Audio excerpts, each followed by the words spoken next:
national government. Nung tayo po yung naging undersecretary ng Kapataang Pilipino, alam niyo po, 42,000 SA. Alam niyo po, pag tayo po ay gumagawa ng mga proyekto, gusto po ulit muna sa Pasig. Alam niyo po kung bakit? Kasi pag ginawa po natin muna sa Pasig, ay ginagaya po sa buong Pilipinas.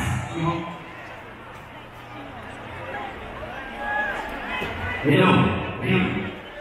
Kaya po sana, maraming salamat sa suporta na ibigay po sa atin ni Mayor Pito, Vice Mayor Dudut, at Congressman. At sana po tayo ang maging tulay ng pag-asa ng bawat Pasigenyo. Mabuhay po kayo, full street, ibig ng Pasig. Hello po, maraming salamat. Maraming salamat ang number 10 sa Balota, kung si Ryan Enriquez.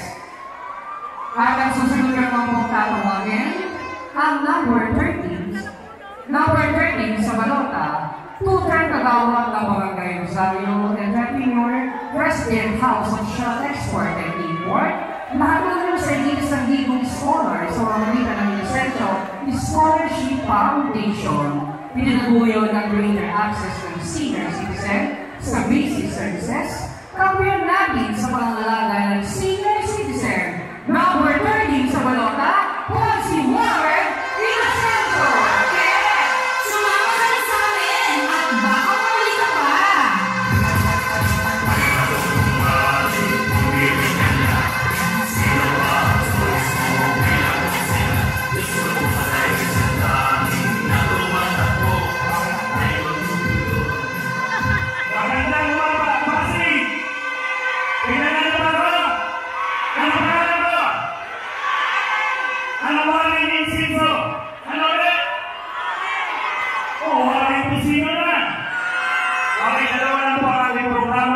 Edukasyon at saka senior citizen. Lalo po natin pagandahin ng edukasyon sapagkat po ako yung may school. Kung alam niyo po yung Inocencio School, yun po ang aking business. Kaya alam ko po, when it comes to education, kung ano yung problema. Lahat naman sa Pasig, libre lahat sa education sa public. Tama yun eh.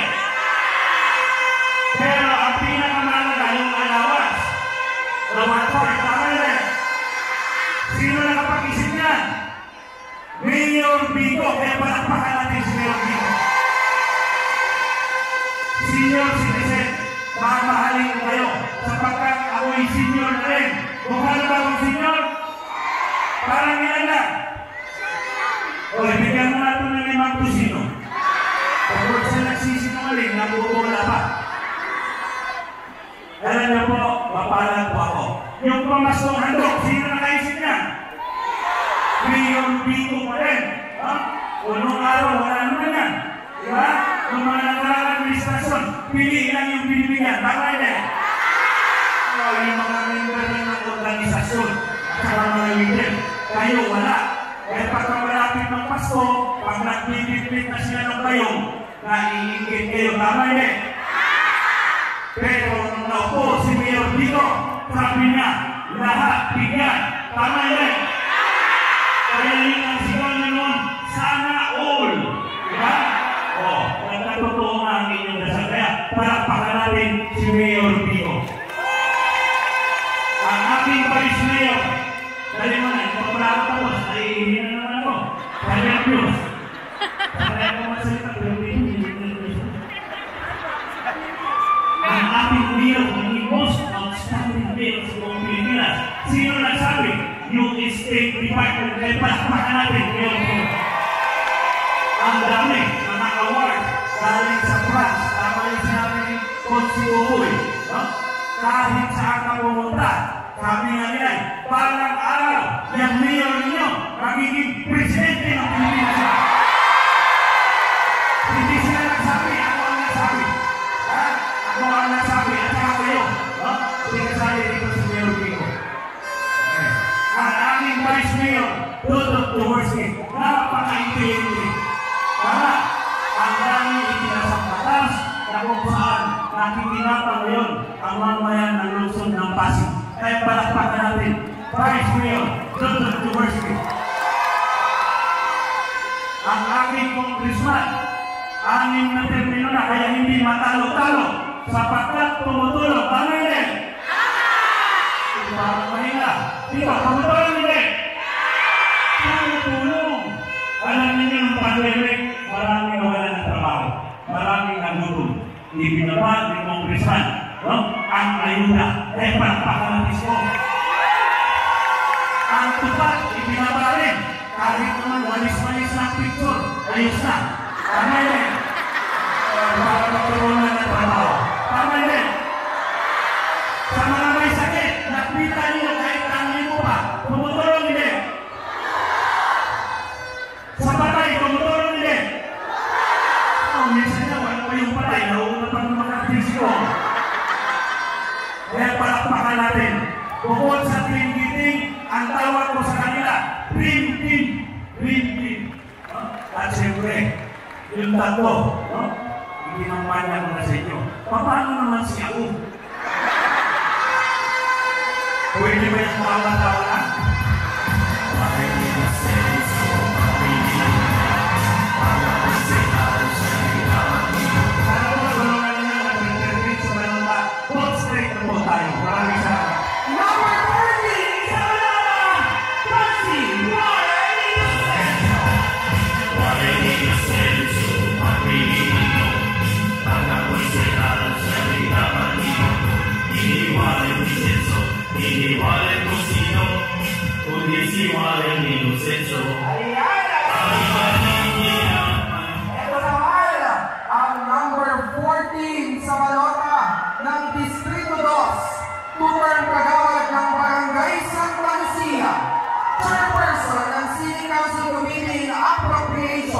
ang pangunahing nagsisiguro sa maayos na pagpaplano sa paggastos ng pondo ng lungsod.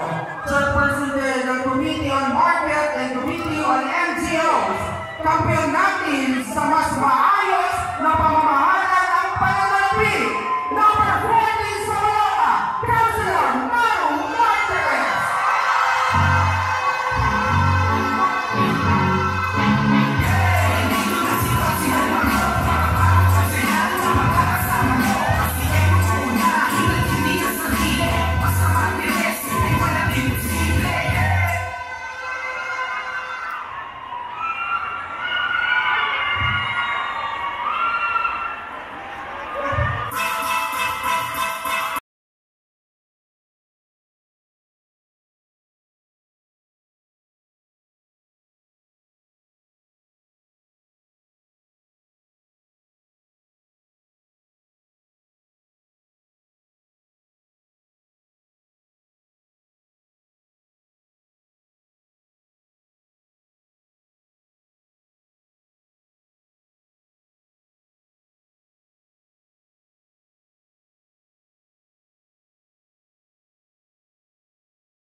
Maraming salamat. Ito po ang hunsat ng paglaban at pagtindig natin sa ating mga prinsipyo. At ito rin po ang hunsat sa patuloy ang progreso ng ating lungsod. Ito rin po ang hunsat sa pagmatagal ng pagpapago. Ito rin po yung hunsat para sabihin ko sa inyo, hindi po ako galit. Nagpapaliwanag na. Dito rin po simulan ng natin ang manalimang reforma. Binukas natin ang pondo. Pinakita natin sa tao ang tamang proseso. At higit sa lahat, wala po tayong utang na loob sa kahit kaninong politiko. Titindihan natin ang ganitong klaseng gobyerno para may pangalan natin sa susunod na henerasyon ng mga Pasigueño. Mga kalibing, nandito na po. Quarter na tayo ng basketball. Huwag na po natin ibigay kung kani-kanino ang bola. Siguraduhin na po natin hanggang matapos ang laban, tuloy-tuloy at magiging panalo po tayong lahat. Spaghetti na Pasig, mabuhay po kayo lahat. Maraming salamat, Councilor Maru Marquez, ang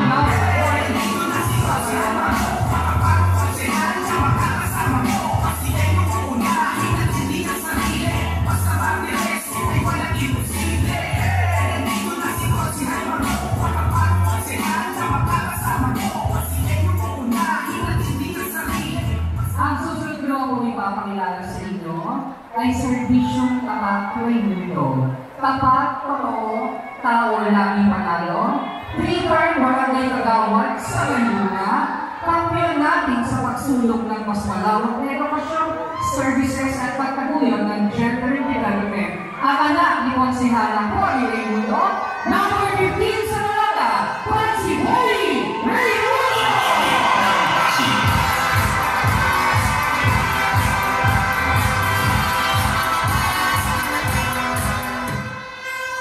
Ayan, magandang umaga po sa inyo lahat. Ako po, si Boy Raimundo. Anak po ni Konsehala Cory Raimundo. At hindi po ako ampon.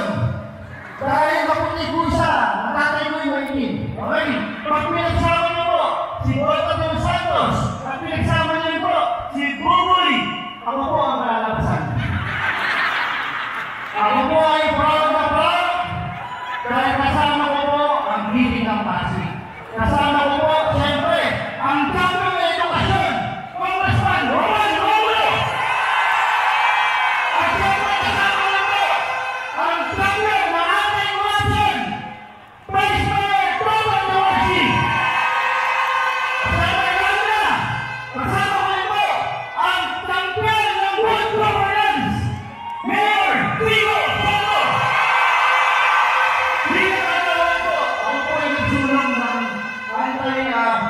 Malnutrition dan gusto ko malusog po ang kanilay. Siyempre, pagka-scholarship program, kasama ko rin yan po ang aking pinapaliti at solo ka rin.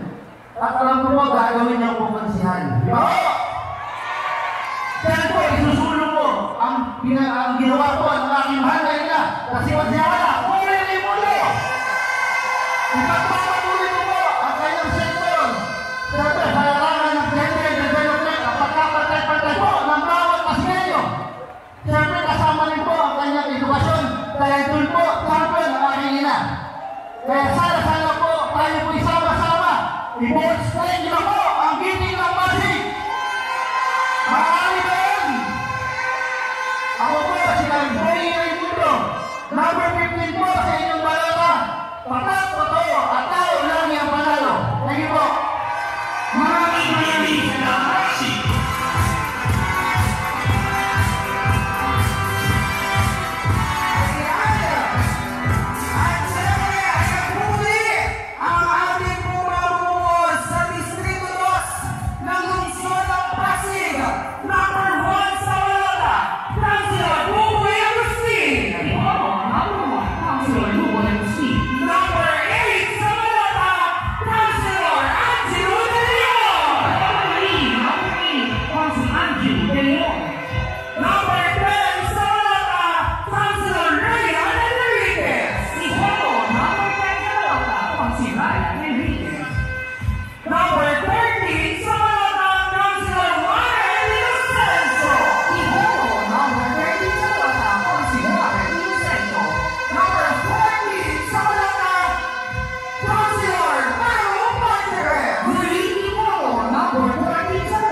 Pasig mga konsehan mula sa Distrito 1 at Distrito 2. At syempre, partner, Papunta na po tayo sa exciting part! kung saan Makikilala na natin ang tatlo yes, at dumating. at naluloy. Okay, ito na partner!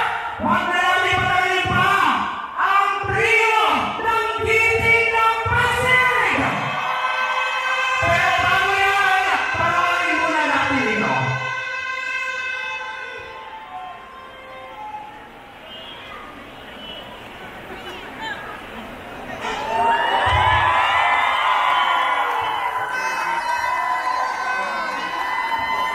Ito ang ating Congressman Roman Romulo. At syempre, kasunod